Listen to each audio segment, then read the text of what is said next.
We can't exist without you all. This is the glue of the community. Without you all's stories and experience, even some lies,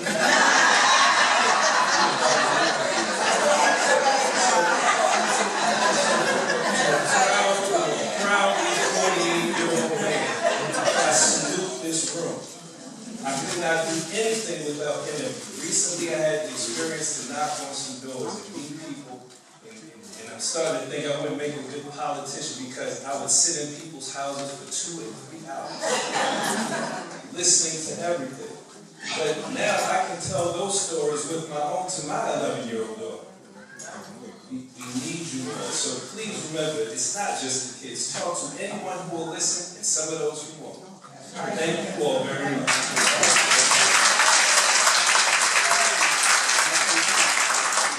And now, my man. Now we go.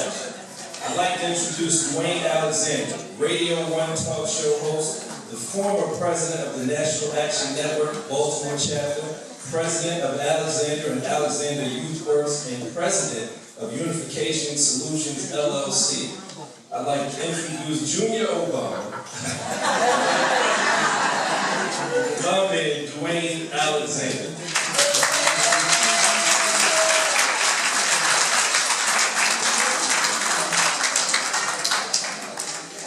How you doing, family? Thanks, President Obama tag. See, that put a high expectation on me. I am like a total opposite of Obama. I mean, education-wise and all that, I take it, but it was some things that was said when he was running for office. I don't think I made it. So, but I want to start by giving thanks to Almighty Divine Creator for bringing us all here today. You know what I mean? I say Almighty Divine Creator because we all call them different names. You know what I mean? And I want to give respect and honor to everybody in the room. You know what I mean? I want to start by thanking you all for the job and the service that you provide. And I ask humbly and lovingly, are y'all prepared to receive me today? Yes. Thank you. I ask that question because, we always claim to be kings and queens. We come from royal families. And I always got to tell the young brother, if you so much as to look up what a king does, the only thing a king bows down to is his queen. And to his elders. You know what I mean? So I got to start by, showing the respect that I was taught coming up here in Baltimore. You know what I mean? Foster Grandparent Program, man, it's an awesome program. I'm gonna take this time to keep it real with y'all because, oh man, like I grew up right here in Baltimore City, man, and it's been difficult for young black men to, get so far here. And if it wasn't for our seniors, if it wasn't for the role that y'all played in our history, we would not be here right now. I tell you, so much, I would be sitting in the set. I'm telling you right now, if it wasn't for my mother and my, grandmother, shout out to Sister Toledo, everybody with BCC, Dave Pearson, David Bill, I wrote the after school program with them. But back to the Foster Grandparent Program, I had a chance to go to Pimlico Road at the early Head Start program. Can anybody hear? And it was a sister, Nikki, the kid, that was over there. Raise your hand, sister. Y'all need a sister in there, man. It was a sister that runs the video over there. And a few of the foster grandparents are in that facility. And I worked with the Foster Grandparent Program before. We had our own summer camp, and with them, and it was Sister Amelia Loretta and Sister Cora Curtis, were two of the sisters that worked with us in our summer camp program. And when we went up here to the Head Start, Michelle asked us to see how it works in other facilities and how it is. And I'm sitting there thinking in my head, like, I don't really need to see nothing else. Like the sisters that I work with, like, man, I had to really sit and tell the sister, like, man, if you have any issue with any of these kids, come to me and I'll, discuss it and, we'll go through it and everything. And she said, well, I'm raising kids all my life. What am I come to you for? I said, okay, you're right. Well, I didn't come to you, but I don't know what I'm doing, so. But I recognize, man, that y'all not the same old people I remember growing up. Something's fishy going on, man. I mean, some of y'all, I know, some of y'all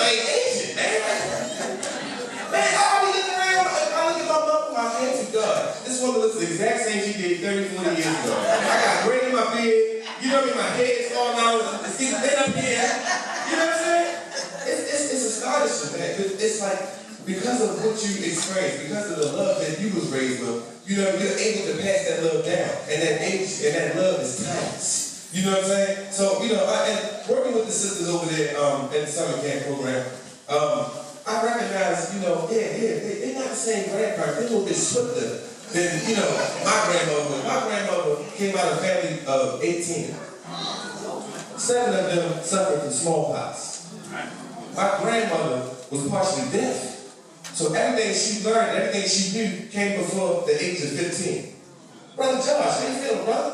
Brother Leonard's office right here. You know, I see it. But she knew how to do every single thing. I'm talking about to can her own food. You know what I feel? You know, it was astonishing. And my mother them always was having meetings and always doing things, and always like, what are they doing? What is all these meetings? You know, they always drive me with my grandmother. And my grandmother didn't have toys. You know what I'm saying? She could partially hear you. So you had to look her right in the mouth when you said everything. If you turned your head and said, "Grandma, I'm gonna do this." She did not play at her. You see what I'm saying? So after a while, when my grandma chastised me, she said, "What you want to do? You ain't don't have no toys in here." I said, "Can you make a cake?" She said, "Yeah, come on, teach you how to make a cake." I'm like, "I got you one in the cabinet." I don't get the cabinet look down. I'm like, what a box of cake? Where's the can of icing? I'm like, "Grandma, we didn't even do this. It don't look good." Everything in there, it was no name brand in her hand. Nothing name brand. All you saw was sugar. Yeast. Big mouth said banana. You know what I'm saying? And I said, "Look, I'm gonna go here in the back, you know what I mean, Grandma? I don't know what's going on, but half an hour, 45 minutes later, big old cake, icing on it, candles, you know what I'm saying?" I said, so now, one of my best buddies is Pastor Dennis, and I hope we could have made it today. He's my partner on the radio show. This brother is a senior as well. I don't know what to call you, really. I can't really say senior because y'all have the seniors I know. I can't really call you old, like, what is this? I'm confused. You know what I'm saying? I sit over there, Pastor Dennis and I was going to be, we had our studio and we do our video editing and our music editing. And my daughter, Emma, she's in school right now. She's 10 years old. She loves Pat. You know what I mean? Pat. And her running around through the house playing, and I'm sitting on the computer and I'm editing, and I'm hitting up every 5 minutes. I'm sitting there, what in the world is she doing? And then I yell, "Emma, stop running up and down the steps. This is the back house. He gonna throw you out." I turn around, Emma said, "Man, I've been sitting right here for a half an hour. I see the back running down the steps." That's not me.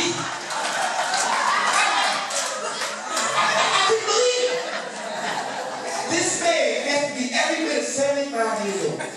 He was on a team that signed Prince. He was on tour with Stevie Wonder. You know what I'm saying? I could not believe it. You know what I mean? So, you know, once I came through my grandmother, they sat with my grandfather. My grandfather's name was Paul Parker.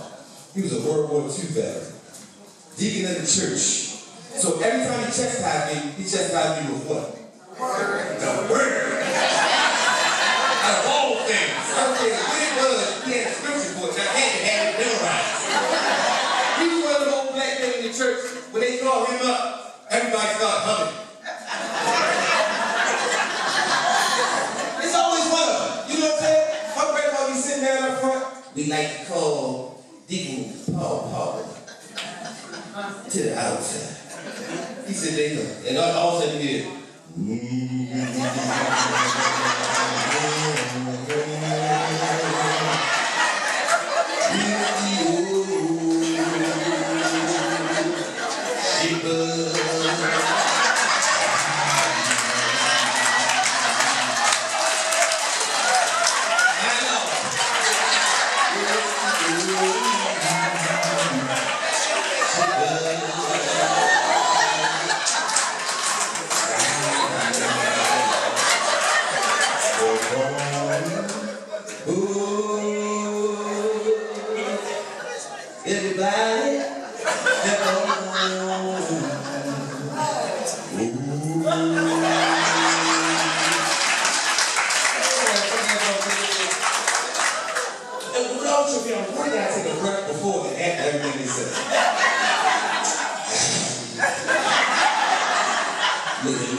to the readers and the doers of his word. God bless y'all.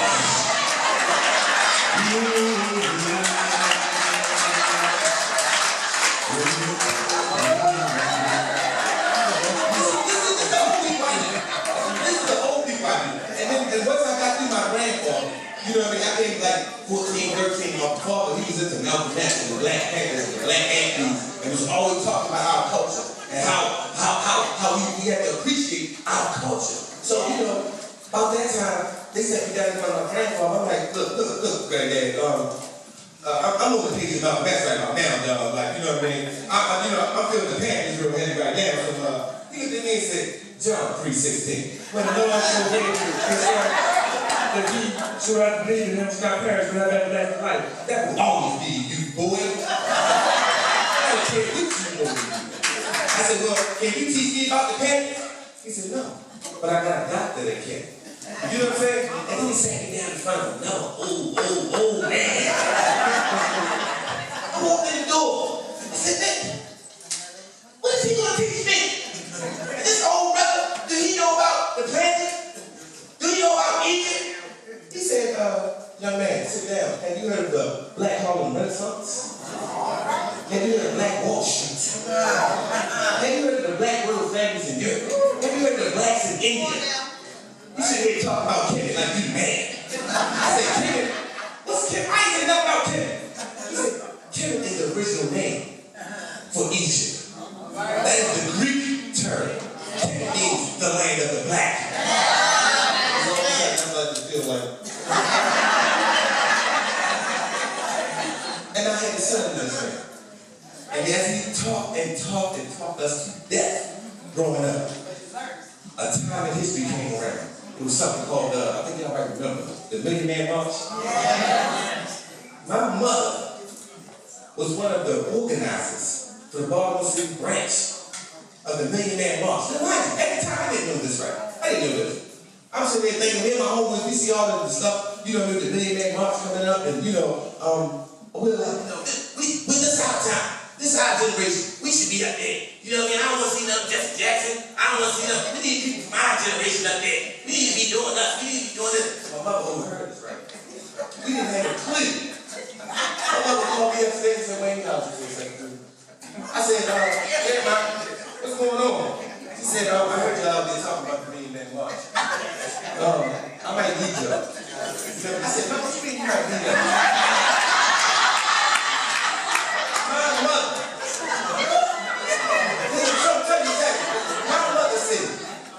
I might need y'all to help bodyguard some of the dignitaries and the speakers that are coming to this event. And mind you, y'all remember these days, right? When we were straight out there with the big t-shirts and the chains, and we thought we were so gangster, we thought we were so tough, and we were the next movement. You know what I'm saying? We moving the movement, y'all. Man, my mother organized the ride or whatever that, right? So then she set us up. She set us on this whole little, I call it scavenger hunt. We need y'all to go pick up this man. I'm not going to tell you who he is, but he's highly important and highly important to our people.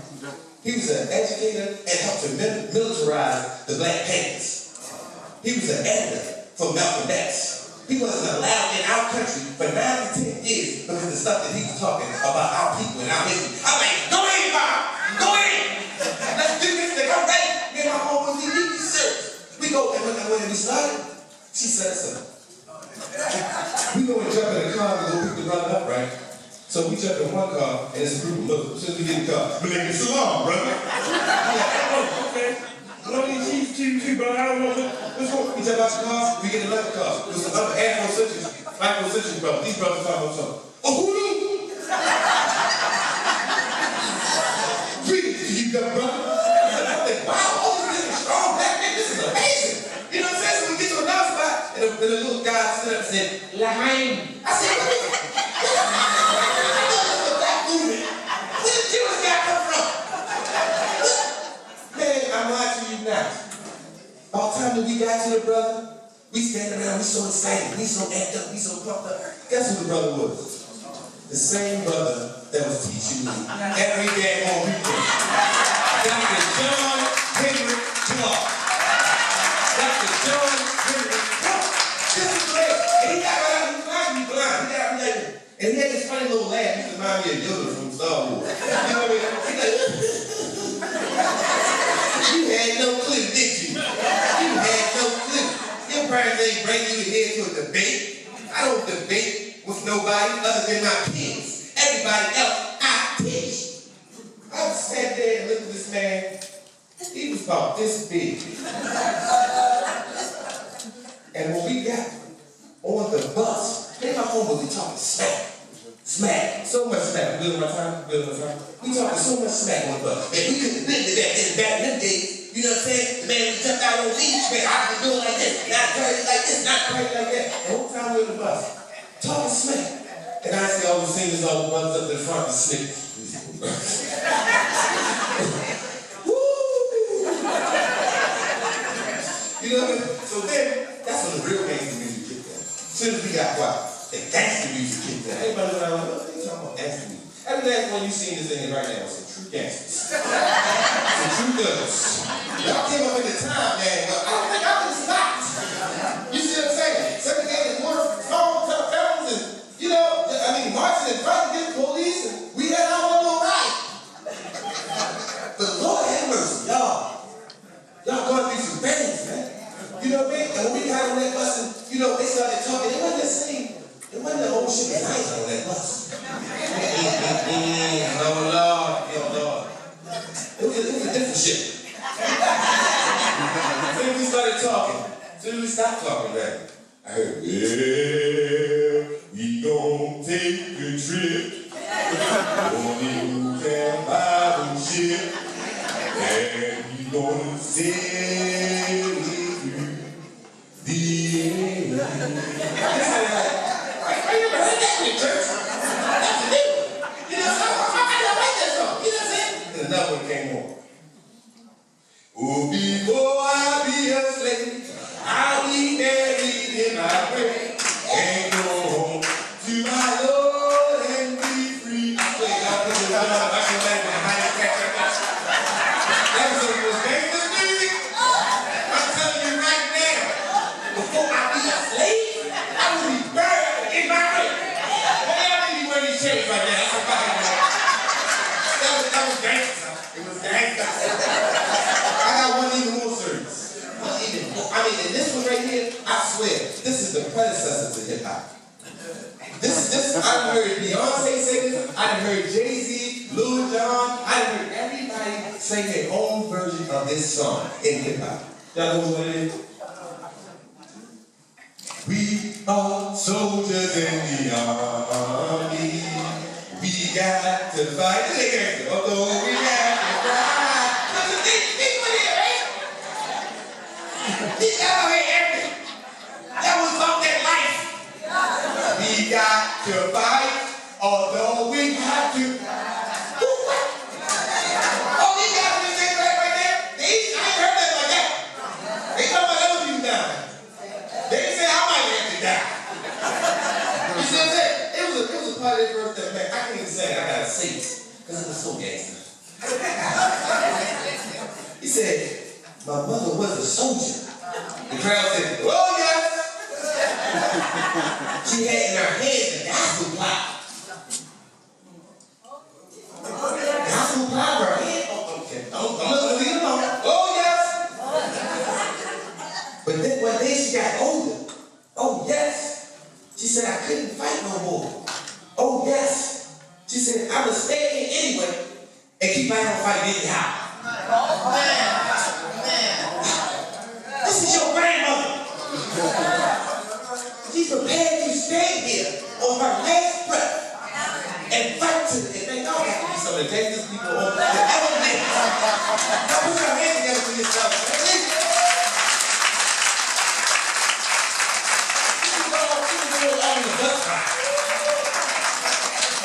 On the bus ride from here to DC. And in between that and that ride, I seen hundreds of buses. Hundreds. My mother put us on that bus 3 o'clock in the morning. Hundreds of buses. Some buses ain't naked. I had a car, man. Just in that little trip. And then every time I see the bus crash on the side of the road, or some driver fell asleep, and you know what I'm saying? They start saying it again. We are so good. Now I'm Steve. I'm saying we talk all the most dangerous stuff in the world.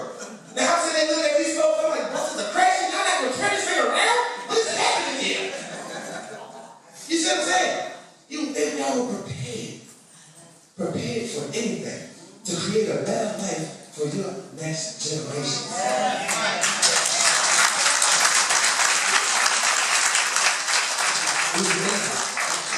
It was an amazing experience.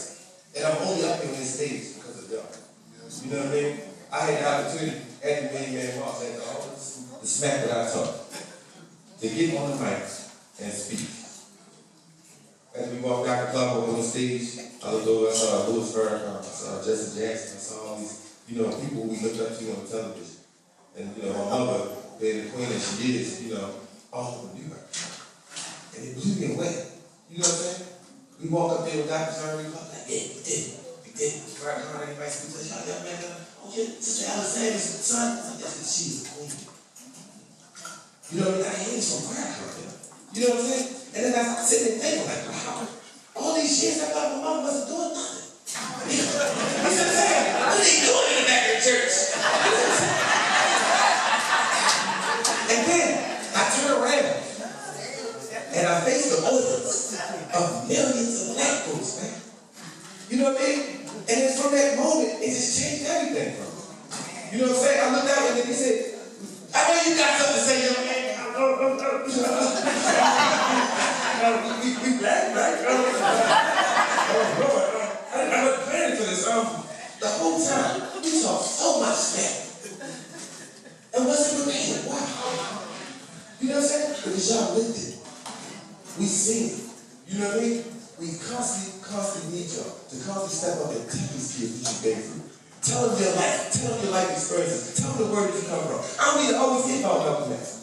I don't need to always hear about Dr. King.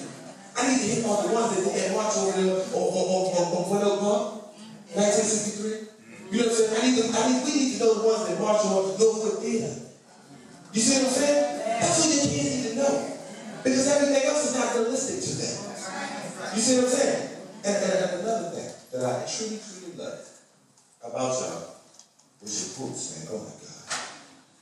Y'all had some of those realest quotes and sayings of all time. I don't know what quote I'm gonna use to teach my kid when I'm saying, I don't know what, motivation, man, y'all had some of the hottest quotes, man. My grandpa was always good for saying, oh, Satan couldn't get along without plenty of help. Lord have mercy. Well, how about those passive aggressive when your sister's son acting all out of pocket and you say stuff like, mothers raise their daughters and just let their sons grow up.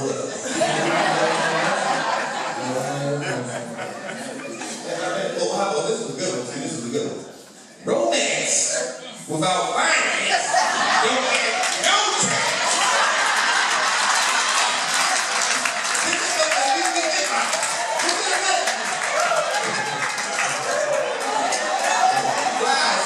Flies can't fall into it. Tight clothes hot. This is funny when they gave my brothers and my mother, and we was eating grapes. You know what I'm saying? There was a white lady standing over there, and she was eating grapes that she put in her cup. She looked over at me and did nothing to eat. She said, oh, Jay Bird don't steal from his own mess.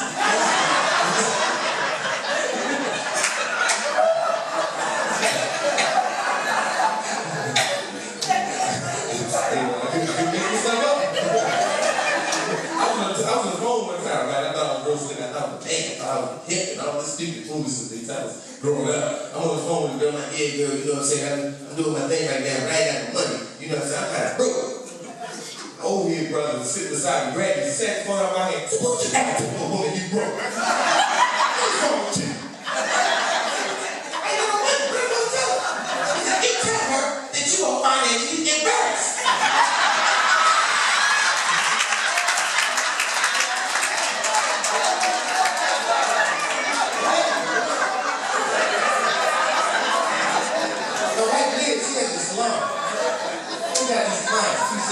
I think they're 80 and 81, right? 80 and 81 years old. Two sisters come and get their head down. You know what I mean? They asked me one day, they said, can you show her down there Sunday and grab that stuff and put it over there? I said, sure, I sure can. When they grabbed stuff, put it up. Thank you so much, dear. As I walk away, I hear the lady say, girl.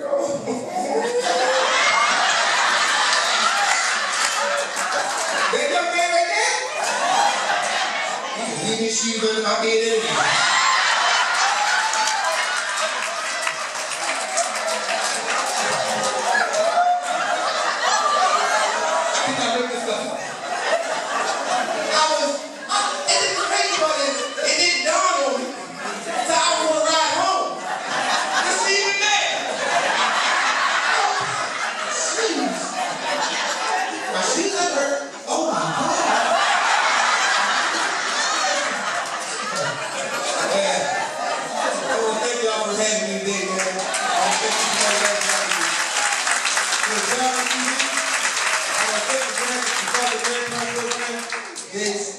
Snyder, Rochelle Jones, they are some serious people, man, put in a lot of work to pull all this off, man. Y'all put your hands together for that.